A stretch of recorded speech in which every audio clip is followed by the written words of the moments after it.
देखिए, बिल्कुल इसमें कोई दो राय नहीं है कि देर शाम तक कभी भी बीजेपी अपनी दूसरी लिस्ट, जिसमें 6 नाम बचे हुए हैं पहली लिस्ट में, वो दूसरी लिस्ट 6 नामों की कभी भी जारी कर सकती है। गहन मंथन तमाम सीटों पे हो चुका है।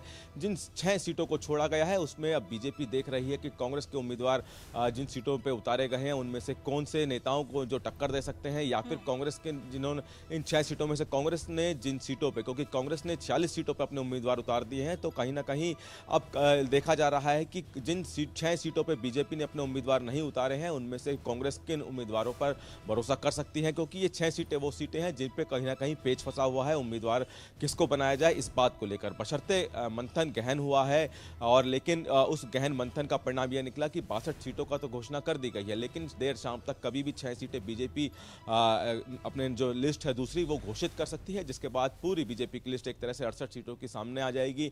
लगातार जो हमारे सूत्र हैं वो ये बता रहे हैं कि कभी भी, चूंकि जो 6 सीटें हैं अब उस पर भी विचार विमर्श कहीं ना कहीं इंटरनल तौर पर चल रहा है, देर शाम तक ये लिस्ट आ सकती है। हालांकि जिन 6 सीटों पे अभी तक घोषणा नहीं की है, उन 6 सीटों पे जितने भी दावेदार हैं बीजेपी के, उनको कहीं ना कहीं अब उम्मीद है कि अब कहीं ना कहीं जो बीजेपी है ऐसे उम्मीदवारों को उतारने जा रही है जो जिताऊ या फिर उनकी जो मिशन रिपीट है उसको सफल करेंगे। यही जो 62 सीटों की जो घोषणा की गई है, हमने उसमें यही देखा कि बीजेपी ने मिशन रिपीट के तहत ये नामों की घोषणा की है जो कि उनके मिशन को पूरा कर सके। लगातार बीजेपी कह रही है कि इस बार इतिहास बदलेगा, और वही इतिहास बदलने के लिए बीजेपी पूरी कवायद कर रही है। कल भी देर रात तक मीटिंग चली है। अब जो 6 नाम है उस पर भी मोहर कभी भी लगकर वो सीट औपचारिक रूप से सामने आ सकती है। जी विनय, ये जो 6 सीटों पे अभी पेच फंसा हुआ है, कौन से ऐसे बड़े नाम हैं जो इस सीट के जरिए सामने आएंगे, जो अपनी उम्मीदवारी दर्ज कराएंगे?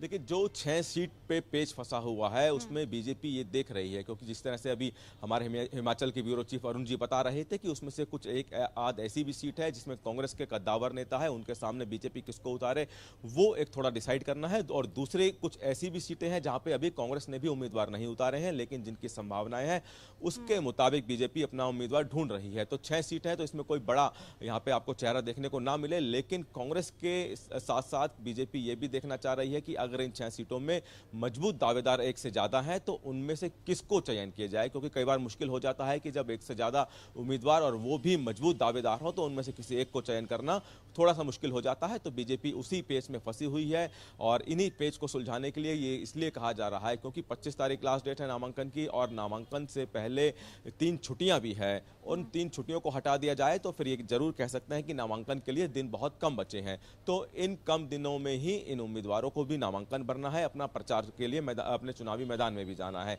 तो इसीलिए कभी भी बीजेपी बचे हुए 6 जो लिस्ट है वो जारी कर सकती है, 6 उम्मीदवारों के नाम कभी भी घोषित कर सकती है। इसलिए अब देखना होगा कि कब तक, ये माना जा रहा है कि आज कभी भी बीजेपी ये जो दूसरी लिस्ट है जिसमें 6 उम्मीदवारों के नाम घोषित किए जाने हैं वो कभी भी जारी कर सकती है। तो वहीं बीजेपी की तरह कांग्रेस पर भी सबकी नजर रहेगी कि कांग्रेस की चूंकि अभी 22 उम्मीदवारों की लिस्ट आनी है तो कांग्रेस भी इस मशक्कत में है कि 22 उम्मीदवारों की लिस्ट जल्द से जल्द जारी कर दी जाए। जी विनय, जैसा कि आपने भी कहा और तमाम पार्टियां कहती भी हैं कि हम जीतेंगे, बीजेपी कह रही है कि मिशन रिपीट होगा, लेकिन कांग्रेस कह रही है कि कोई काम ऐसा हुआ नहीं, तो जो रियायत रही है हिमाचल की 5 साल बीजेपी 5 साल कांग्रेस, ऐसा होगा।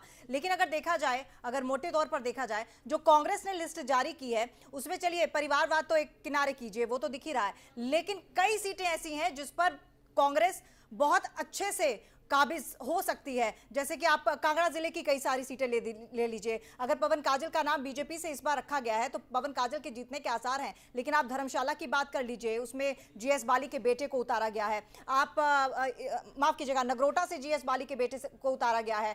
धर्मशाला से भी परिवारवाद देखने को मिल रहा है, और पालमपुर आशीष बुटेल को निकाला गया है जो कि पूर्व विधायक बृज बिहारी लाल बुटेल के बेटे हैं। तो ये तमाम जो, क्योंकि कांगड़ा बहुत अहम है, कांगड़ा जिला बहुत अहम है, और कांगड़ा और मंडी 2 ऐसे जिला हैं जो कहीं ना कहीं निर्णायक भूमिका निभाते हैं। तो पालमपुर में ज्यादातर सीट, माफ कीजिएगा, कांगड़ा जिले में ज्यादा विधानसभा सीटें ऐसी हैं जहां पर कांग्रेस अपना परचम लहरा सकती है।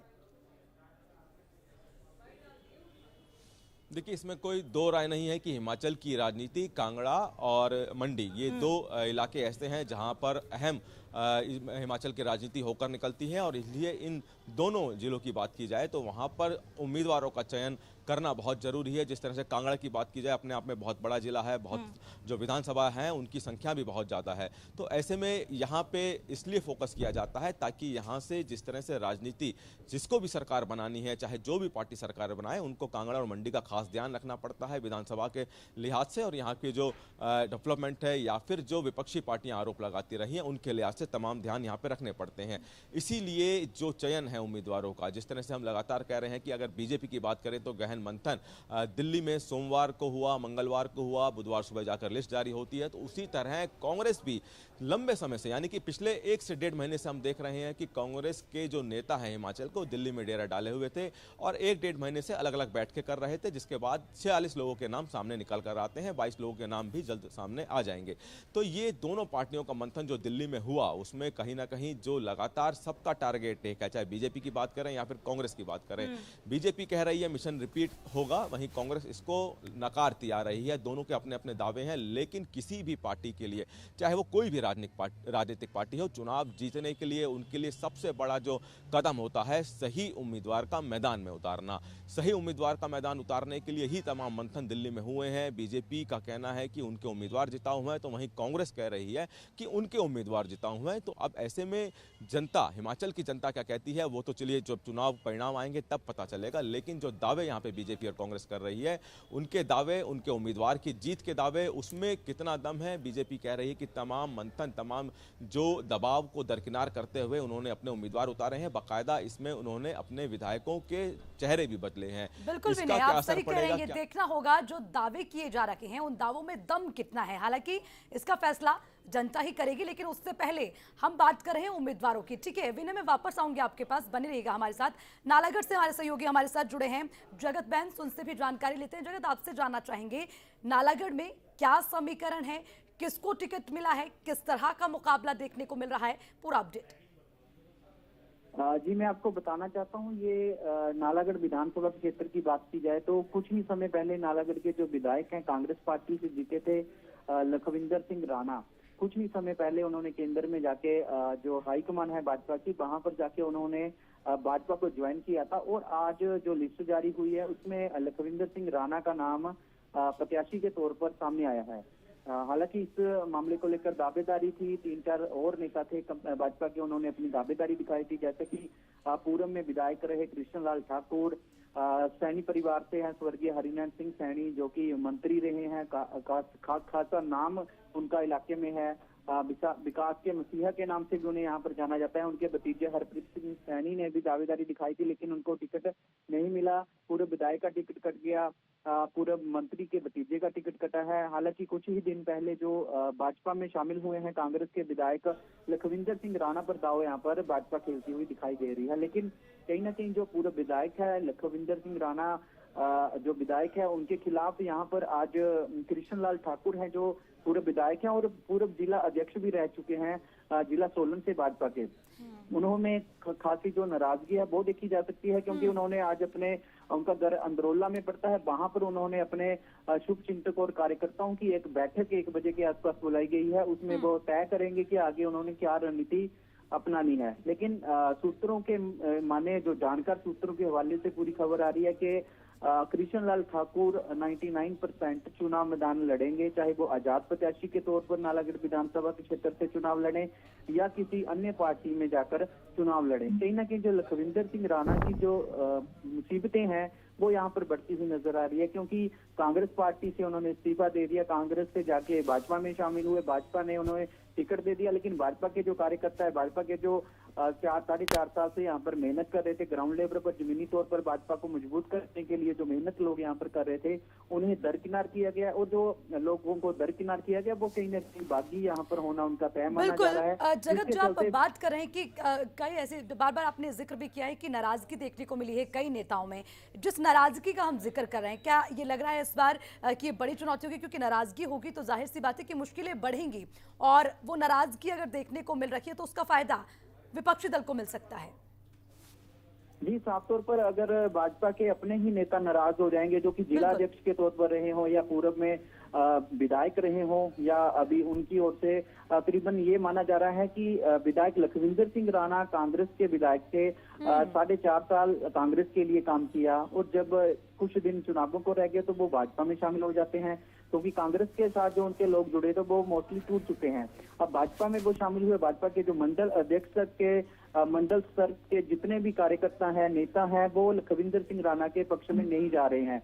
उनके पक्ष में जिला अध्यक्ष हैं, कुछ नेता हैं, लेकिन 100% जो कार्यकर्ता है वो नहीं जा रहे हैं, जिसके चलते आपसी फूट भी कई बार दिखाई दी। सीएम जयराम ठाकुर के यहाँ पर कार्यक्रम है, उसमें भी दोनों नेताओं की आपसी जो गुटबाजी थी वो सामने आती रही है। अब ये जो गुटबाजी है वो बिल्कुल खुलकर सामने आ चुकी है। 1 बजे के आसपास कृष्णलाल ठाकुर ने कार्यक्रम अपने घर पर रखा है, अपने समर्थकों को उन्होंने बुलाया, पार्टी के कार्यकर्ताओं को उन्होंने बुलाया। हालांकि सूत्रों के हवाले से तो ऐसी खबर भी है कि जो मंडल के अध्यक्ष हैं, मंडल के जो कार्यकर्ता हैं, मंडल के नेता हैं, उनकी ओर से साफ तौर पर पार्टी के हाईकमान को कहा गया था कि अगर कृष्णलाल ठाकुर को यहाँ से टिकट नहीं मिलती है तो वह किसी का भी यहाँ पर साथ नहीं देंगे। लेकिन अभी जो सोशल मीडिया के माध्यम से देखा जा रहा है कि लगातार विधायक लखविंदर सिंह राणा को टिकट मिलने को लेकर शुभकामनाएं संदेश यहाँ पर दिए जा रहे हैं सोशल मीडिया पर। लेकिन दूसरी तरफ जमीनी तौर की बात की जाए तो यहाँ पर एक बैठक का आयोजन किया जा रहा है कृष्णलाल ठाकुर की ओर से। 1 बजे मंथन किया जाएगा कि आगे रणनीति क्या उन्होंने अपनानी है। लेकिन 100% के आसपास 99% ऐसा सूत्रों का कहना है कि वो आजाद तौर पर भी चुनाव मैदान में आ सकते हैं या किसी अन्य पार्टी से भी चुनाव मैदान में उतर सकते हैं। लेकिन इसका फायदा या नुकसान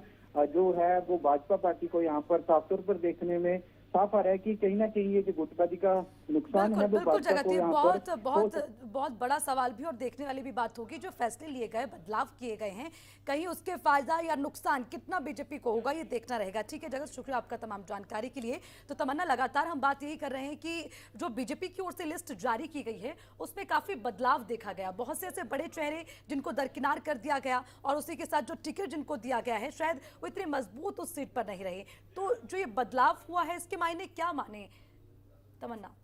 बिल्कुल, अब देखना ये होगा, ये तो नतीजे ही घोषित होंगे तभी पता चलेगा। लेकिन हाँ, तमाम पार्टियां, अब कोई भी इलेक्शन हो, कोई ये नहीं कहता कि हम हार जाएंगे, हर पार्टी यही दावा करती है कि हम जीतेंगे। लेकिन सबसे बड़ी बात ये भी देखने वाली है कि बीजेपी की तरफ से अभी सीएम का चेहरा कौन होगा, कांग्रेस की तरफ से सीएम का चेहरा कौन होगा, ये भी बहुत कुछ चीज़ें बदलेंगी। क्योंकि अभी तो धूमल भी बहुत इंटरेस्टेड थे चुनाव लड़ने में और वो भी चाहते थे कि टिकट मिले। उसके बाद युवाओं की पसंद है अनुराग ठाकुर।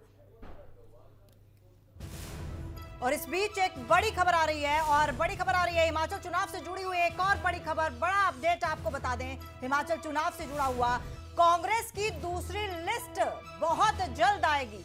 तो कांग्रेस की अब दूसरी लिस्ट भी आ जाएगी, किसी भी समय दूसरी सूची जो है वो जारी हो सकती है। तो पहले दोनों पार्टीज का कहना था कि हमें कोई जल्दबाजी नहीं है क्योंकि अब इलेक्शन नजदीक है, तो जाहिर तौर से जल्द टिकटों का बंटवारा होगा और उसके बाद जो भी प्रत्याशी होंगे वो अपना प्रचार प्रसार करेंगे। तो ऐसे में अब पहली लिस्ट के बाद अब दूसरी लिस्ट भी जारी कर सकती है कांग्रेस। हम आपको बता दें कि हिमाचल चुनाव से जुड़ी तमाम अपडेट आपको सूर्य समाचार पर देखने को मिलेगी।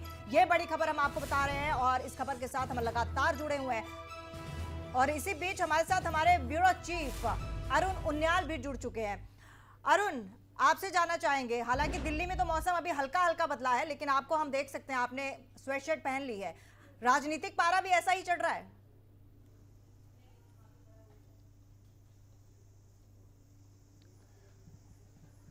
बिल्कुल, देखिए हिमाचल प्रदेश के अगर इन चुनावों की बात कहेंगे, ये बिल्कुल तय माना जा रहा था। सर्द हवाओं के साथ गर्म राजनीतिक माहौल की सियासत आपको यहाँ पर देखने को जरूर मिलेंगी। ठंडी हवाएं हैं लेकिन सियासत के माहौल ने इसको गरमा रखा है। और हम लगातार सुबह से जानकारी दे रहे हैं, ये जो 62 की लिस्ट भाजपा ने जारी की है, उसके अलावा जो 6 टिकट उन्होंने अभी छोड़ दिए हैं। मैं उन दर्शकों के लिए जो लेट हमारे साथ जुड़े हैं सूर्य समाचार से, उनको मोटी मोटी बातें जरूर बता दूं कि हिमाचल प्रदेश में भाजपा की इस लिस्ट में तमाम वो बड़े चेहरे जो मंत्रियों के हैं उनको टिकट दे दिया गया है। लेकिन राकेश पठानिया और सुरेश भारद्वाज 2 ऐसे मंत्री हैं जिनके विधानसभा हलके को बदल दिया गया है। फतेहपुर से राकेश पठानिया अब चुनाव लड़ेंगे, नूरपुर से नहीं। और शिमला शहरी से सुरेश भारद्वाज अब चुनाव नहीं लड़ेंगे, वो साथ लगती कुसुम्पटी से अपना चुनाव लड़ेंगे। जहां तक बात है 11 विधायकों की अपने सीटों को बदल देने के लिए, उसमें भी मंडी सबसे बड़ा ताकतवर जिला जो भाजपा का माना जाता था, वहां अपने नए चेहरे भाजपा ने उतार दिए हैं। तो एक तस्वीर बिल्कुल साफ भाजपा करती नजर आ रही है। और तीसरी बड़ी बात जो हमारे को देखने के लिए मिली, वो 5 महिला नेत्रियों के चेहरों को भाजपा ने अपनी इस 62 की लिस्ट में झोंक दिया है। और चौथी जो बड़ी चीज दिखी, जो सबसे ज्यादा शायद फर्क भी डाल सकती है, प्रेम कुमार धूमल अब चुनाव नहीं लड़ेंगे। तरह तरह की अटकलें थी, लगातार ये बयान सामने आ रहे थे। खुद पूर्व मुख्यमंत्री वीरभद्र सिंह ने इस बात को साफ किया था कि वो खुद चुनाव लड़ना नहीं चाहते। लेकिन अंदर खाते एक बात को जरूर कहा जा रहा है कि उनका मन बहुत था कि वो राजनीति पारी की, अपनी सियासत की प्यारी को खत्म करने से पहले जीत के साथ जो है अपनी इस सियासत को खत्म करें। लेकिन वो नहीं हुआ और धूमल जो है वो अब चुनाव नहीं लड़ेंगे। ये बिल्कुल साफ जाहिर बात होती नजर आ रही है। नाराजगी हमीरपुर के जो धूमल परिवार के साथ जुड़े लोग हैं उनकी जरूर साथ में सामने आती रही है। लेकिन ये जो चेहरे बदले हैं, और अब मैं आगे बड़ी खबर आपको ये बता दूं, जो 6 चेहरे अभी तक जिन 6 सीटों पर भाजपा ने शामिल नहीं किया है, देखिए बड़े चेहरे हैं यहाँ पर। कुल्लू महेश्वर सिंह भाजपा में रहे, तमाम तरह की अटकलें थी, क्या वो कांग्रेस में जा सकते हैं, उनका बेटा को भी वो चुनाव लड़ाना चाहते हैं, क्या उनको टिकट मिलेगा नहीं मिलेगा। कुल्लू में अभी टिकट डिसाइड नहीं हुई है। महेश्वर सिंह बड़ा चेहरा है, सांसद के रूप में वो भाजपा की कड़ी को कई बार आगे बढ़ा चुके हैं और वीरभद्र सिंह, प्रतिभा सिंह दोनों को पटकनी दे चुके हैं। लेकिन उनका टिकट कुल्लू से अभी तक उसमें फाइनल नहीं हुआ है। ज्वालामुखी रमेश ध्वाला, एक ऐसा चेहरा जो निर्विवाद रूप से इनको माना जाता है, ईमानदारी का चेहरा भाजपा के अंदर है। लेकिन जयराम सरकार में उनकी अनदेखी और पूर्व मुख्यमंत्री जयराम कैबिनेट के एक बड़े मंत्री रहने के बावजूद उनका 36 का आंकड़ा संगठन मंत्री पवन राणा के साथ, उनकी टिकट फाइनल नहीं हुई है। देहरा होशियार सिंह को लाया गया, ये निर्दलीय थे, निर्दलीय से इनको भाजपा में शामिल करा लिया गया। उनके साथ जो दूसरे आए थे जोगिंदर नगर से राणा, प्रकाश राणा, उनको टिकट दे दिया गया, लेकिन होशियार सिंह को टिकट नहीं दिया गया। ये टिकट यहाँ फंसी हुई है। बड़सर धूमल जी के खास माने जाते थे बलदेव शर्मा को टिकट अभी नहीं मिला है, बड़सर की सीट फंसी हुई है।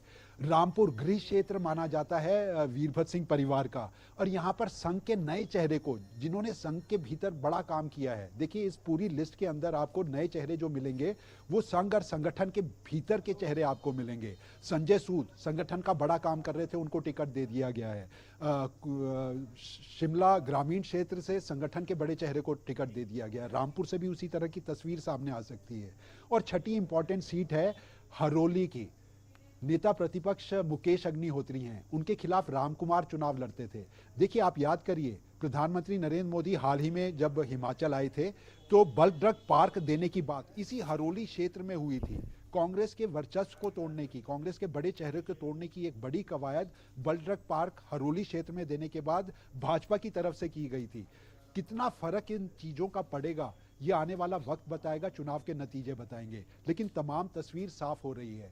लेकिन जिस तरह से हमारे को नालागढ़ के हमारे संवाददाता साथी सहयोगी ने बताया कि वहां कृष्ण ठाकुर बगावती तेवरों के साथ आगे बढ़ते दिखाई दे रहे हैं, बैठक कर रहे हैं। भाजपा की टिकट पहले उन्हें मिली थी, कांग्रेस के जीते हुए लखविंदर राणा को भाजपा में शामिल कर लिया गया और उनको टिकट भी दे दिया गया है। लेकिन कृष्ण लाल ठाकुर अब ये कोशिश कर रहे हैं, वो अपने समर्थकों से बात कर रहे हैं, इंडिपेंडेंट लड़ना चाहते हैं।